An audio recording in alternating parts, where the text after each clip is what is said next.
തൃശൂർ പോട്ട bank കവർച്ചയിൽ പ്രതിയുമായി തെളിവെടുപ്പ്.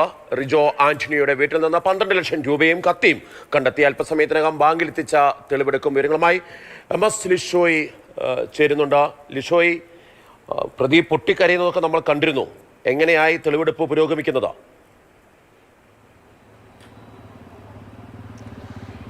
അതായത് തെളിവെടുപ്പിനായി അല്പസമയത്തിനകം തന്നെ എനിക്ക് പുറകിൽ കാണുന്ന ഈ പോട്ട ഫെഡറൽ ബാങ്ക് ശാഖയിലേക്ക് എത്തിക്കും. അതിനുശേഷം ഇവിടെ എന്തൊക്കെയാണ് അന്ന് ചെയ്തത് എന്നുൾപ്പെടെയുള്ള കാര്യങ്ങൾ വീണ്ടും പ്രതി പോലീസിനോട് വിവരിക്കും. അതെല്ലാം തന്നെ പോലീസ് കൃത്യമായി ഈ തെളിവ് ശേഖരണം ഉൾപ്പെടെയുള്ള പ്രക്രിയകൾ ചേർക്കുകയും ചെയ്യും.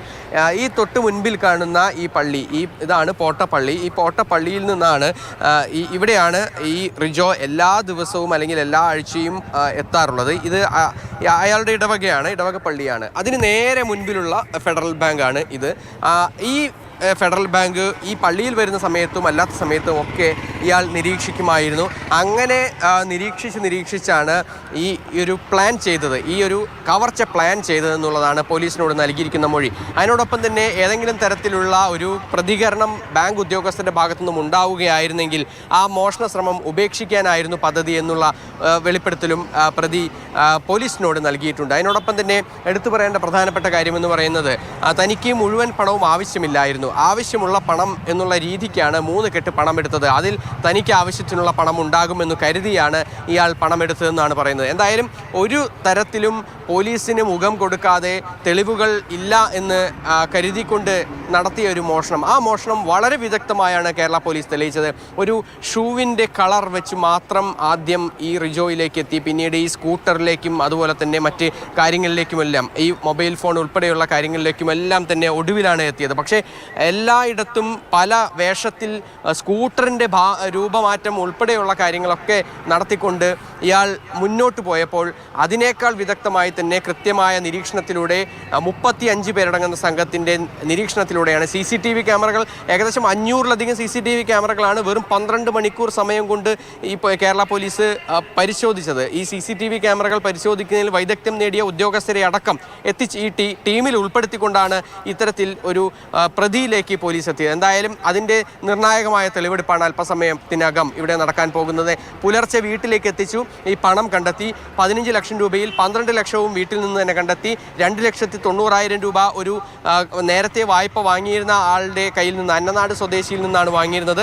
അയാൾക്ക് തിരികെ നൽകുകയും ചെയ്തു. അയാൾ ഇന്നലെ രാത്രി തന്നെ ആ പണം DYSP ഓഫീസിലേക്ക് എത്തി കൈമാറുകയും ചെയ്തിട്ടുണ്ടായിരുന്നു. ബാക്കിയുള്ള തുക ഇയാൾ ചിലവഴിച്ചു എന്നുള്ളതാണ് പോലീസിനോട് മൊഴി നൽകിയിരിക്കുന്നത്. ഇനിയിപ്പോൾ ഈ മോഷണം കവർച്ചാശ്രമം നടത്തുന്നതിനിടയിൽ അദ്ദേഹം ഹിന്ദി സംസാരിക്കുകയും ഒരു അന്യഭാഷക്കാരനാണ്, ഈ മലയാളി അല്ല എന്നുള്ള തരത്തിലേക്ക് തെറ്റിദ്ധരിപ്പിക്കാൻ വേണ്ടിയുള്ള നീക്കമൊക്കെ നടത്തിയിരുന്നു. അത് സംബന്ധിച്ച് അദ്ദേഹം എന്താണ് പറയുന്നത്? അതായത് ഈ പോലീസിനെ തെറ്റിദ്ധരിപ്പിക്കുക, ഈ അന്വേഷണം വഴിതിരിച്ചു വിടുക എന്നീ കാര്യങ്ങൾ തന്നെയാണ് ഇയാൾ ഉദ്ദേശിച്ചത്. അതിൻ്റെ ഭാഗമായാണ്, അധികം ഹിന്ദിയൊന്നും അറിയില്ല, പക്ഷേ കുറച്ച് കാര്യങ്ങൾ മാത്രം, ഈ പണം പൈസ ദേദോ എന്നുള്ള ആ വാക്ക് മാത്രമാണ്, പൈസ ദേദോ എന്ന് മാത്രമാണ് അയാൾ പറഞ്ഞതെന്നാണ് പോലീസ് വ്യക്തമാക്കുന്നത്. അതല്ലാതെ മറ്റൊരു വാക്കും ഇയാൾ പ്രയോഗിച്ചില്ല. പക്ഷേ പോലീസിനെ സംബന്ധിച്ചിടത്തോളം നിർണായകമായ അവർക്കൊരു ക്ലൂ കൂടി കിട്ടി. കാരണം ഈ പോലീസ് പറയുന്നതനുസരിച്ച്, അല്ലെങ്കിൽ ഇയാൾ അവിടെ എത്തി ഈ മോഷണം നടക്കുന്ന സമയത്ത് ഈ പൂട്ടിയിട്ട ആളുകൾ ഫോണിൽ സംസാരിക്കുന്നത് ഇയാൾ കേട്ടു. അത് പക്ഷേ മലയാളത്തിലായിരുന്നു. എങ്ങനെ ഇയാൾ അത് കൃത്യമായി മനസ്സിലാക്കി അവിടെ നിന്നും പോയി എന്നുള്ളൊരു സംശയം പോലീസിനെ സംബന്ധിച്ചിട്ടുണ്ടായിരുന്നു. അതുപോലെ തന്നെ ഇയാളുടെ ശരീരഭാഷ അത് ഒരു മലയാളിയുടേതാണ് എന്നുള്ളതാണ് പോലീസിൻ്റെ ഒരു നിഗമനമുണ്ടായിരുന്നത്. ഉത്തരേന്ത്യൻ മോഷണ സംഘത്തിൽ ഉണ്ടാകാറുള്ള മോഷണ സംഘത്തിലെ ആളുകൾക്കൊന്നും തന്നെ ഉണ്ടാകുന്ന ഒരു ശരീരഘടനയല്ല ഇയാൾക്കുണ്ടായിരുന്നത് എന്നുള്ളതാണ് പോലീസിൻ്റെ ഒരു അനുമാനമുണ്ടായിരുന്നത്. അത് കൃത്യമായിരുന്നു. അത് തന്നെയാണ് പിന്നീട് ഇന്നലെ രാവിലെ മുതൽ തന്നെ തദ്ദേശവാസിയാണ് ഇയാൾ എന്നുള്ള കൃത്യമായ വിവരം പോലീസിന് ലഭിച്ചു. ഒടുവിൽ പോട്ട ആ ജംഗ്ഷനിലേക്ക്, അതായത് ഇയാളുടെ വീട്ടിലേക്ക് ദേശീയപാതയിൽ നിന്ന് തിരിയുന്ന CCTV ദൃശ്യം ഉൾപ്പെടെ പോലീസിന് ലഭ്യമായി. ആ CCTV ദൃശ്യമാണ് നിർണായക തെളിവായത്. ആ വഴിയിൽ പിന്നീട് ഈ വാഹനം, ഈ എൻടോർക്ക് വാഹനത്തിലാണ് ഇയാൾ പോയിരുന്നത്. ആ വഴിയിൽ എൻടോർക്ക് വാഹനമുള്ള ആ മേഖലയിലുള്ള ആളുകളെ സംബന്ധിച്ച് അന്വേഷണം നടത്തിയപ്പോഴാണ് പിന്നീട് ഇയാൾ പിടിയിലാകുന്നതും ഇയാളിലേക്ക് അന്വേഷണം എത്തുന്നതും. ഒടുവിൽ ഇന്നലെ വൈകുന്നേരം 6 മണിക്ക് ശേഷം വീട്ടിൽ നിന്ന് തന്നെ പ്രതിയെ പോലീസ് പിടികൂടുകയും ചെയ്തു.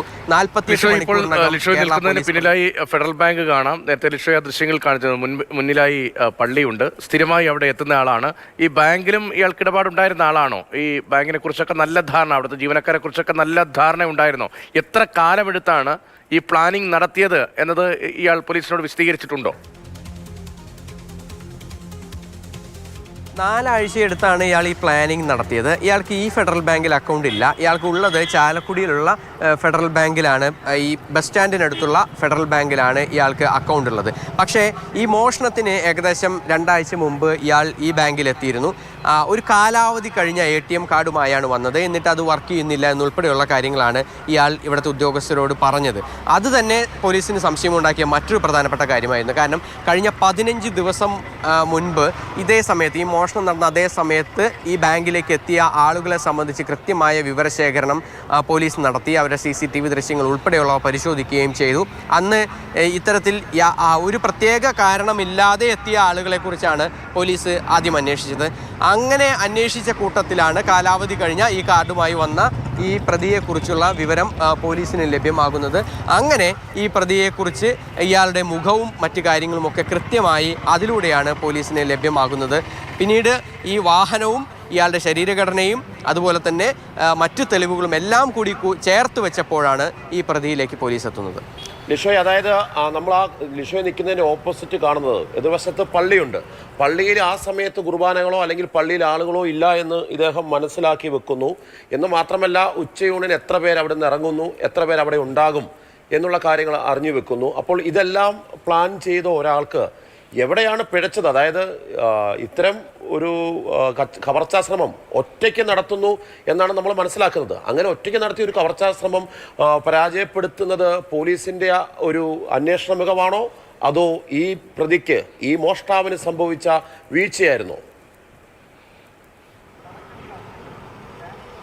തീർച്ചയായും നമുക്ക് എടുത്തു പറയേണ്ടത് പോലീസിൻ്റെ അന്വേഷണ മികവ് തന്നെയാണ്. കാരണം വെറും 24 മണിക്കൂർ കൊണ്ട് ഈ ചാലക്കുടി നഗരത്തിലും പരിസര പ്രദേശങ്ങളിലുമുള്ള എല്ലാ CCTV ക്യാമറകളും പരിശോധിക്കുന്നു.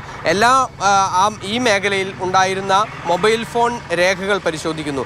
അതിനോടൊപ്പം തന്നെ അതിന് പുറമെയാണ് ഈ മോഷണത്തിൻ്റെ മറ്റ് സാധ്യതകളൊക്കെ തന്നെ പരിശോധിക്കുന്നത്. ഈ പ്രതിക്ക് പിഴച്ചത് ഇയാൾ വസ്ത്രം മാറി, വാഹനത്തിൻ്റെ ഘടന മാറ്റി, റിയർ വ്യൂ മിറർ ഉൾപ്പെടെയുള്ളവ ആദ്യം അഴിച്ചു വെച്ചു, പിന്നീട് വെച്ചു. നമ്പർ പ്ലേറ്റ് ആദ്യം മറ്റൊരു തെറ്റായ നമ്പർ പ്ലേറ്റ് ആയിരുന്നു, അത് മാറ്റി. അങ്ങനെ പല കാര്യങ്ങൾ വാഹനത്തിൻ്റെയും മാറ്റി. കൂടാതെ ഇയാളുടെ വസ്ത്രം 3 തവണ വസ്ത്രം മാറി. അതൊക്കെ ചെയ്തപ്പോൾ പോലും ഇയാൾ ഷൂസ് മാറിയില്ല എന്നുള്ളതാണ് പോലീസ് കണ്ടെത്തിയ ഏറ്റവും നിർണായകമായ ഒരു പ്രധാനപ്പെട്ട കാര്യം. കാരണം പോലീസിന്റെ അന്വേഷണം മികവ് തന്നെയാണ് ഈ കേസ് തെളിയിച്ചത് എന്നാണ് ലിഷോയ് റിപ്പോർട്ട് ചെയ്യുന്നത്. തൊട്ടടുത്ത് തന്നെ കുറ്റവാളി പ്രതി ഉണ്ടായിരുന്നു. അയാളിലേക്ക് എത്താൻ വളരെ ശാസ്ത്രീയമായി തന്നെ വളരെ വേഗത്തിലുള്ള അന്വേഷണം ഉണ്ടായി എന്നതാണ്. തെളിവെടുപ്പിനായി അല്പസമയത്തിനകം എത്തിക്കും.